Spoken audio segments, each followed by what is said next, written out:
If you're struggling to find the perfect snowboard for you, then you've clicked on the right video. In this video, I'm going to show you all of the different factors that you should take into account when picking your snowboard and how to avoid picking a dud. So, let's do it.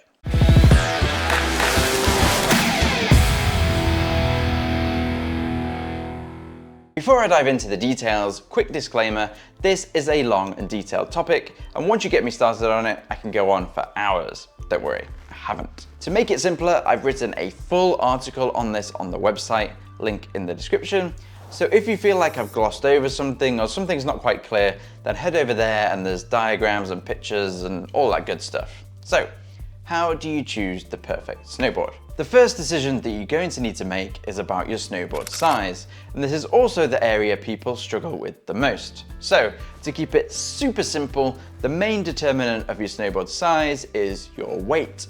And for this reason, the easiest way to do this is to look at the manufacturer's chart of whichever brand you've chosen, look at your weight, and then it will pretty much tell you which size is appropriate. Now, is this the most accurate way of doing things? No. But if you want a more accurate way, you're going to also need to think about your height, your riding style, your riding ability, and to do that is a bit more complicated. One way around this is to use our snowboard calculator, which I discussed in this video here.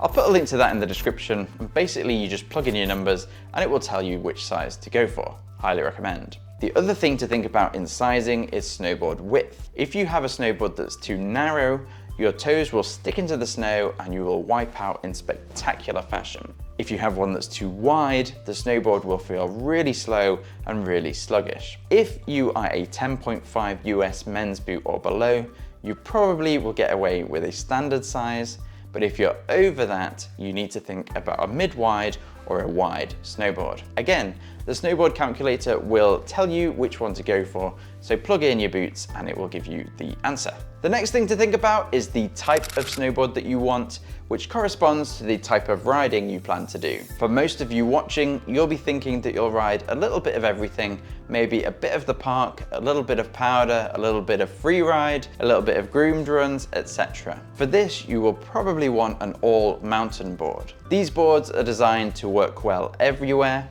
You can take them in powder, you can take them in the park, you can take them on the groomed runs. They won't excel in any one area, but they also won't hold you back, and you won't need to go back and change to a different snowboard for a different terrain. This is where most people land, and if you're a beginner, looking at a relatively forgiving all-mountain board is a really good route to go with. If, however, you already know that you're going to favour park riding, which means doing tricks, riding the terrain park, hitting the half pipe, etc., then you probably want to look at a freestyle board. These boards are usually more forgiving, but they will struggle more when thinking about things like powder or going at high speed on the groomed runs.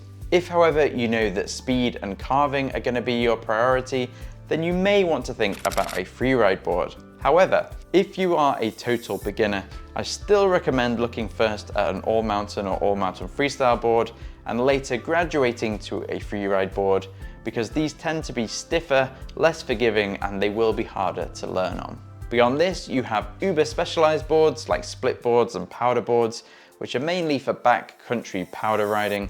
You don't want to be looking at these until you've got a good couple of seasons under your belt. The next thing to think about is your snowboard shape, and this is partly determined by which snowboard type you're going for. If you are going for a freestyle board, it's highly likely that your snowboard shape will be a true twin.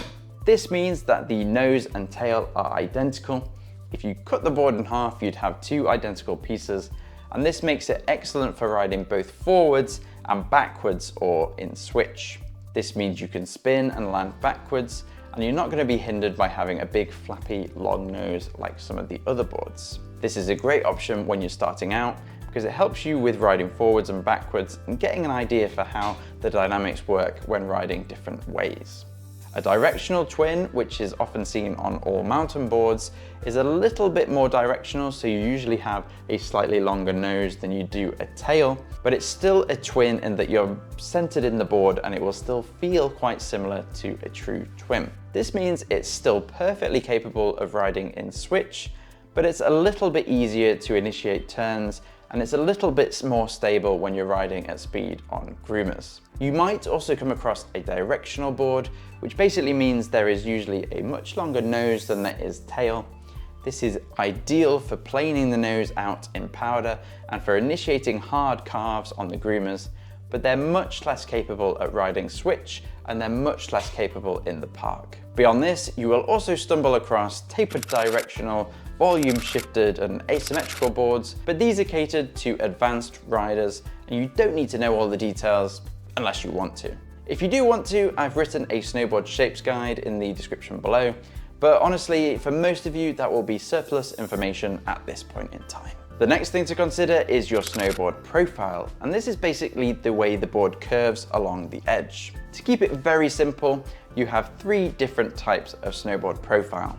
The first is rocker, which curves upwards like this. These are excellent for beginners because the ends of the boards are lifted, so they're less likely to catch in the snow and less likely to make you fall. They are, however, slightly less poppy for jumps, and they're a little bit looser on the edge, so not quite as good for carving. That brings us on to traditional camber, which is pretty much the opposite in that the edges will rise up away from the snow. This makes them much poppier.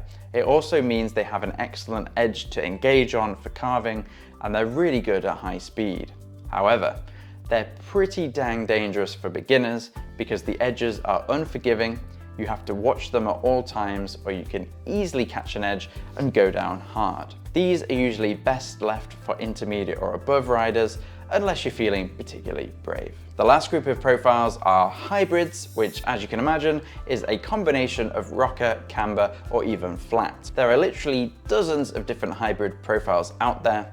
Many of them are very well designed for beginners because they combine the forgivingness of rocker with the snappiness and poppiness of camber. Don't get too hung up on the profile. Generally, manufacturers will choose a profile that's appropriate for ability level. So if you're a beginner, they will probably choose either rocker or a hybrid rocker profile. After a few years, maybe you'll nerd out like me and get super into the different profiles.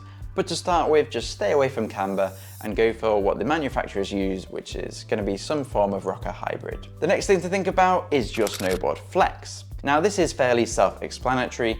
A soft flexing snowboard will be nice and bendy, whereas a stiff one will be the opposite. Generally speaking, softer boards are better for freestyle because they're more forgiving. They allow you to flex the board and get in and out of tricks, whereas stiffer snowboards are better for hard charging, carving, etc. If you're just starting out and you're looking at a freestyle or an all mountain board, you should generally be looking at somewhere between the 3 to 6 flex mark. If you go too low, then they'll be too noodly and very unresponsive. But if you go too high, then you'll really struggle to get in and out of turns. Next up, and we're nearly there, I promise, it's the base materials. Now you're either going to see extruded or sintered bases. Extruded are cheaper, they're easier to maintain, and they're often more durable, whereas sintered bases are more premium, more expensive, and are faster, but they do need to be waxed more regularly or they'll actually perform worse than an extruded base. Again, don't get too hung up on this. Generally speaking, beginner boards go with extruded bases because they're more durable and you don't need to wax them as much. But if you really want a sintered base, just go for it. Either is completely fine. Binding compatibility. This one is important. You need to make sure that the snowboard screw inserts are compatible with the screws on your bindings. Now this is less essential these days because you can buy conversion discs, but if you were looking at brands like Burton that use the channel system rather than the 4-2 inserts, you should look at bindings that are compatible with the channel so that you are best using the channel's functionality. Outside of that, most brands do use the traditional 4-2, so you will be fine with most bindings, but make sure you check the binding description before you pull the trigger. And you'll be glad to hear that those are the most important aspects of choosing your snowboard. There are some bonus features like side cut, effective edge, magnet traction, other snowboard tech like 3BT, but honestly, none of those things are essential. And if you want to learn more about them, then go through to the full article in the description. Hopefully you found this helpful. I really hope it helps you to find your next board. And I also hope to see a few of you out on the slopes. See you in the next one.